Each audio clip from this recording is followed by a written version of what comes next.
There we go. Now you guys should be able to hear me. Hopefully that doesn't scare you guys. But yeah, this is Heel Turns and Eye Spots. I'm Charlie. We're going to talk some wrestling. My Twitter's right here. And Heel Turns and High Spots Twitter is right there. I had a feeling I was on mute. I don't know why. I just felt it in my bones. But yeah, like I was just saying, but you guys couldn't hear me because I was on mute. Nick Gage not feeling too well. He tweeted out, I don't know how much time I got left. I'm just being honest. But I know I'm not done yet. I'll fight till I'm dead. MDK. Obviously, MDK, his name for his fan base. And at GCW Tournament of Survival yesterday, he was actually on commentary, and brother was not looking so hot. I have to be completely honest. Looks like he put on a lot of weight, and his face looks very swollen. And I don't want to say what that insinuates, but you know exactly what that insinuates. Yeah, Nick Gage isn't looking very good. His last match was actually May 15th. So he says he's not done. I say he's got a few more in him before, he's calling it quits. He says he wants to, I don't know if he wants to die young, but he definitely says that he feels like he's going to, and I definitely hope that he doesn't wait till he's in a ring. I hope he listens to what his body is telling him, obviously. And it sounds like he is, which is very good. Excuse me. Next up, Scorpio Sky, talking about things that aren't looking too hot. Scorp tweeted out yesterday, I went into last night's matches, obviously Rampage, with my knee bothering me, and unfortunately in the opening minutes I strained a muscle that goes from my knee up through my groin, and my right leg was useless from then on. Despite that, wrestling in SoCal felt amazing, even on one leg. Hopefully nothing serious, and I'll be back to defend my title again soon. So this is definitely looking like a more shorter term than Punk, which again we'll get into. But yeah, not very great on the GCW side. Both of our male champions seemingly out with injuries, seemingly out with leg injuries of all things. So that is a very odd situation for AEW. Obviously, wish nothing but the best for Scorpio Sky, and he'll be back kicking soon. Scorpio, super impressive these last few months. Everybody loves Scorpio Sky. He's a great wrestler. Great wrestler. Quick MJF update. Not too much has happened since I last spoke on Twitter about the subject, but his merch has been taken down on the AEW shop, as well as his name on the rankings has been taken down. It's excuse me. Definitely still feels like a work. Definitely working. Like I said on my Dynamite review, I believe that they were shooting up until early this week, and I believe on Monday or Tuesday of this week they did come to a deal, and they're starting to wrap things up. And I'm not not wrap things up. Starting to work a little bit and definitely get to a storyline. I'm not too concerned. Other than that, yeah, GCW Tournament of Survival 7 happened, and boy, that was insane. Obviously, Tournament of Survival gives you a shot at the GCW Hardcore Championship at the end of Extreme title, pardon. And it's always fireworks every time. Even coming from, I'm not a huge deathmatch guy personally. I'm not super into all that stuff, but pardon 1 second. I do appreciate what these guys do on a weekly basis. So it was actually Drew Parker taking the title, or I guess the trophy. He went up against Matt Tremont in a 13-minute match, no roped barbed wire match, and they tore the house down. But even bigger than that, in my opinion, I think the match of the night was very obviously Drew Parker versus Cole Roderick. There's a spot in which Drew Parker was literally playing darts on Cole Roderick's back. That was brutal. There was a swanton from a ladder onto the ring, onto glass, and a headbutt from the ladder through a table situation. Yeah, it was insane. This whole night was insane. Even coming from, like I said, not a huge deathmatch guy, but definitely still appreciate what these guys do. And it's GCW. I love GCW, and this is a huge part of what makes GCW unique to other companies. So there's definitely a market for it for sure. Yeah, let's get into the actual Rampage. Rampage looked stacked from when you took a look back and looked at the card. It really did look very, very, very stacked. It just, I don't know. was no Dynamite. It was a very I would give it a 7 out of 10 rating right up. Definitely Dynamite was a lot better, but that's not any shock to anybody. Let's get into it. Young Bucks versus Lucha Bros absolutely tore the house down. 8 out of 10 from me. Nick Jackson and Rey Fenix did some beautiful lucha in the beginning of this match. There was a really cool spot where Rey Fenix was on Penta's shoulders, and Nick Jackson did a springboard dropkick and kind of forced Rey Fenix and kayfabe to poison Rana Penta, which was really cool. There was a spot where Rey Fenix jumped on Penta's shoulders and hit a frog splash on Matt, and as he was pinning, Penta actually hit Nick with a Canadian Destroyer for 2.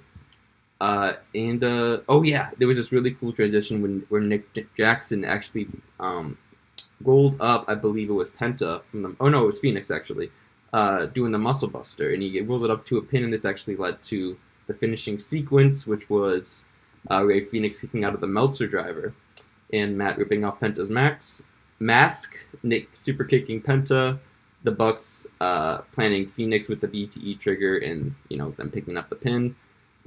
These guys, put these guys on a card, and these guys are going to be the best match on the card, every single card. It happened at All Out last year, and definitely happened with this show here. They fought notably around like 6 times. I believe the Lucha Bros won 4, or it might have been 6 or 7. They were talking about on commentary.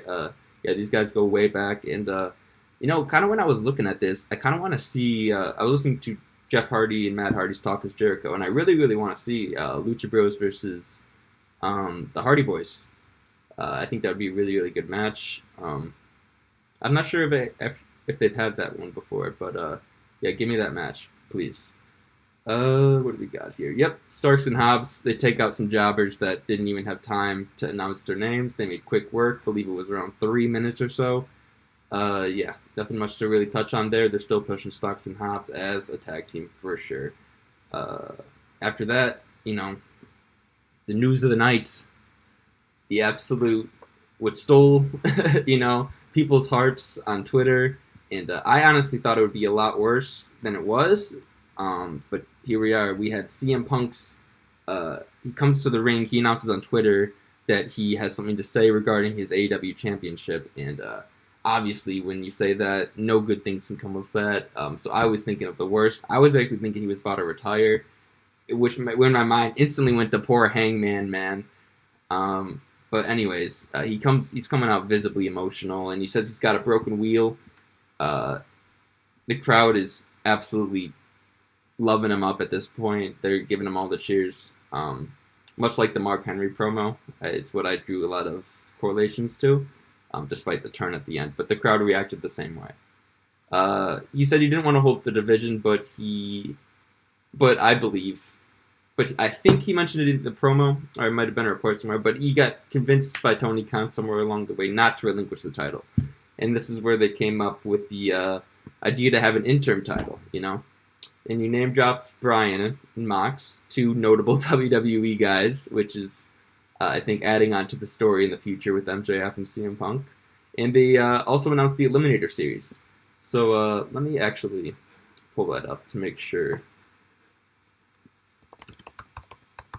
Series. Just so I don't get anything wrong. Yep, so here it is. So it starts off with an exciting, I don't know why we're using adjectives, but a battle royale on Dynamite on June 8th at the Cable Dahmer Arena, Independence, with the winner advancing to compete against Jon Moxley in the main event of that same night. The winner of that match, between the winner of the Battle Royale and Jon Moxley, will go on to Forbidden Door to face the winner of Tanahashi in Hiroki Goto, which in that match will be happening at New Japan Pro Wrestling's Dominion on June 12th. So a lot going on here. Definitely very, very confusing. If you watched Rampage live, which I know a lot of people don't, but if you watched Rampage live, I'm sorry, let me go about this a different way. If you didn't watch Rampage live, you might have noticed that a lot of people were saying he's relinquishing the title. Well, that's because Jericho literally, I don't know if it was a mess up or if if they changed plans mid-show or what was going on, but Jericho said he was relinquishing the title. Excalibur, about 10-15 minutes later, shuts that down, says, nope, he's not relinquishing the title. They're doing this elimination series. But that even confused people even more because he wasn't really... What he was saying wasn't lining up with what was on the screen, because on the screen, he was saying that the winner would face Jon Moxley in the same night, but Excalibur's words were saying that they would face Jon Moxley at Forbidden Door. It was just a very, very confusing situation for everybody. But yes, it looks like we have got this cleared up, as confusing as it is. And it's going to be fun, no matter what. Just some names that I kind of think are some hot shots for this Battle Royale. Jericho. I think that Chris Jericho winning adds fuel to the fire with their fuse for their Blood and Guts match. I wouldn't hate that. Jericho is a really realistic winner. You know, Jericho's good. Everybody knows Jericho's good. Eddie Kingston. We can kind of do a heat spot kind of before their own match because we know that Bryan and Kingston have issues, and this kind of feed into that a little bit. And Samoa Joe, obviously. Samoa Joe, you can put Samoa Joe anywhere and he'll look like he belongs there. And my last one is Wardlow. Wardlow is kind of my last pick between these four guys, just simply because I don't want him to get that loss right off the bat, and it kind of seems like he's doing stuff with Smart Mark right now. So I do believe he probably will be in the Battle Royale, because if he's not, that would be a shame, because if you look at the rankings, literally 3 days before this announcement, Wardlow was number 1, Jon Moxley was number 3. The night of the announcement, or maybe the day after, Tony Khan comes out and he's like, nope, these are the new rankings. And we're just like, okay. I love the rankings, but they definitely do get in the way sometimes. But they add that bit of realism. But it only gives the bit of realism if you follow it. So don't treat us like we're stupid, like we didn't just see the post 2 days ago that Wardlow was the number 1 contender. And before you come at me like, well, there's a TNT title too. Nobody thinks about it like that. Like, he's the number 1 contender of the men's division. He's not the number 1 contender of the TNT title or the AEW championship. He's the number 1 contender of the men's division. And then they just went on TV and told us that actually it was Jon Moxley who was the number 1 contender for that division. Because that bugged me a little bit. But, you know, when people get hurt, you have to do some weird things in wrestling, because, once again, this isn't real. This is scripted, and it has to make sense. No matter, everything you do has to make sense. And AEW pays very close attention to detail most of the time, so, you know, I'll let this one slide based on the circumstances. It sucks for Punk, though. I mean, he looked really beat up, just emotionally, not even physically. He did kind of nimbly walk towards the ring when he was going to make the announcement, but I don't know. I feel really bad for Punk. He just got that thing. You could tell just on his face. When I saw his face, I truly thought he was about to retire. And for him just to for him just to take some time off and hold the title, and for him to be that emotional, really shows you how much this guy cares about this company. Babyface Punk is the best. I mean, shit. What else can I say? Babyface Punk is the best. After this, we had Athena. Athena's, if she wasn't on Dark, this is her debut, although she is on Dark, pardon me. She looks great. She just floats across the ring. She reminds me a lot of, you know, like a Rey Fenix type, and kind of like mixed with, this is going to sound weird. Actually, no. I take that back. No, I don't know. It's because she's got the power. She's very Wardlow-esque, but even more athletic, where she can really do the strong style stuff, but then turn around and do a springboard cutter. Like, what the hell? She did great. She absolutely blew the house down. Yeah, great things in this match. Sorry, I was just checking my audio. Like I said, she hit a flying cutter off the top rope into Hurricane Rana that looked amazing. And she ended up getting the win with... 1 second, I missed her. finishing moves, man. I feel like that's important. Descriptions. Hold, please, hold.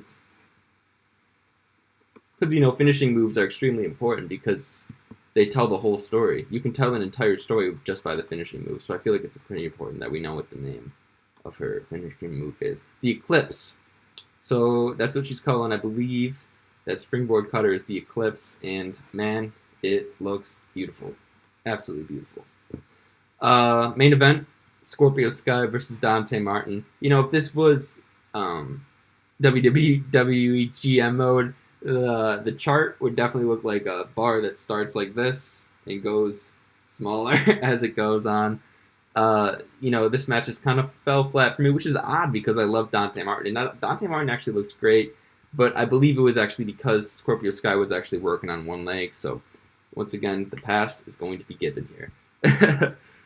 Scorpio Sky is definitely taking it to Dante Martin early. Sky kicks Dante Martin's. Oh yeah, so this is when I believe the spot that he was referring to is when he actually kicked Dante Martin's leg and actually fell backwards, selling. I don't even know if it was selling but shooting maybe. But he looked like he definitely messed something up there. But he still continued on with the match, and this probably happened about a third, 2/3 at most inside of the match. So he still worked the finish, so good for him. And he says it's just a muscle strain, so this is good. Not obviously in the grand scheme of things, but comparatively. Sorry. Oh yeah, so Dante Martin steals Scorpio Sky's TKO for a 2 count. Very heel-esque maneuvers from a babyface. And but Scorpio Sky eventually hits his own TKO for the win. Yeah, overall this was a really, really, really fun match. I'm sorry. No, it wasn't. I get in the habit of just saying that whenever I don't know what to say. This wasn't a fun match. Dante Martin impressed me, but Scorpio Sky was very obviously working on one leg. Just working backwards now. Dean versus Kiera Hogan, great. Young Bucks versus Lucha Bros, fantastic. This was a good Rampage, definitely better than what we expect from a normal Rampage. But Tony Khan did say a few weeks back that he was going to be putting a lot more focus on Rampage, and he definitely seems to be doing that. However, if we look at the grand scheme of things, how come we didn't see Thunder Rosa at all?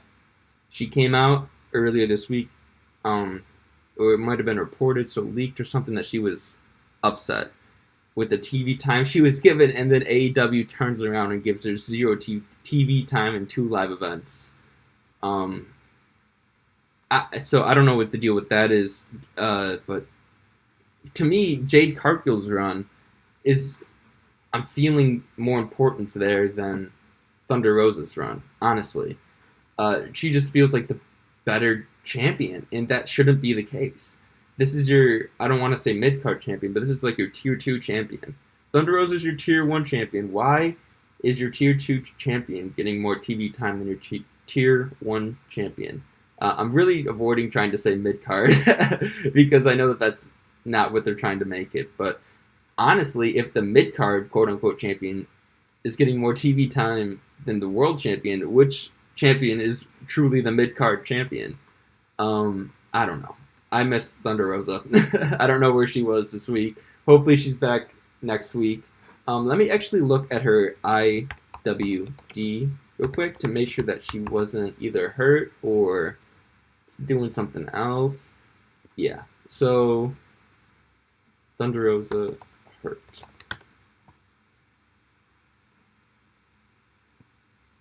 That's not from Wrestle Talk. Yep, nothing. This was 3 months ago. So there's literally no reason for her not to be on these shows this week. Definitely felt like something was missing. But yeah, no Hangman either. Don't know what to say about that, but but it does look like Hangman Page Finley. He's facing Finley's son. Let me try to get his name for you. Hangman Page, AEW. This is kind of how this show is going to be. It's going to be more of a hangout session than a podcast per se. where I kind of just ramble off from time to time, which is exactly what I'm doing right now. Doing some research, talking some wrestling. Alright, so let's figure out as this loads. Come on. Homie didn't even retweet it. Anyways, can't find the dude's name. But he is facing Finley's son. Finley obviously has been retired for 15 years now. And I actually had to do a double take when I saw the names. I was like, huh? And I was like, I had to Google the kid's name, and I found that actually is Finley's son. And if he's anything like his dad, he loves to fight. But guess what? Cowboy loves to fight too, so that should be a great one. Looking forward to that. Next week's Dynamite's going to be very newsworthy. We're going to see what's going on with who's going to face Jon Moxley in the main event, which shouldn't be any slouch. It will definitely be somebody of noteworthy, because we're kind of trying to, even though it's not a competition, we are trying to compete with New Japan to see what company can get more over, with the result of this pay-per-view. So, yeah, I think that it will be somebody of worthy. I'm expecting Jericho or Kingston. Samoa Joe or Wardlow are the ones who I'm kind of, not too sold on, but that could happen as well. But other than that, I don't see Bryan Danielson. They just had that match and it was fantastic. I don't see why they would need to redo that, especially because they're nowhere near breaking up the BCC, right? And I know that they did Kingston versus Moxley relatively recently as well, but this was obviously a more highlighted match. When you compare it to Kingston versus Moxley, was just a random Dynamite match. Bryan versus Moxley was a pay-per-view match that went 20 minutes. So just compare and contrast. I would rather see Kingston versus Moxley again. I think they are going that route. But yeah, that's it for me, I guess. And all the news, GCW Tournament Survival yesterday, that was fun.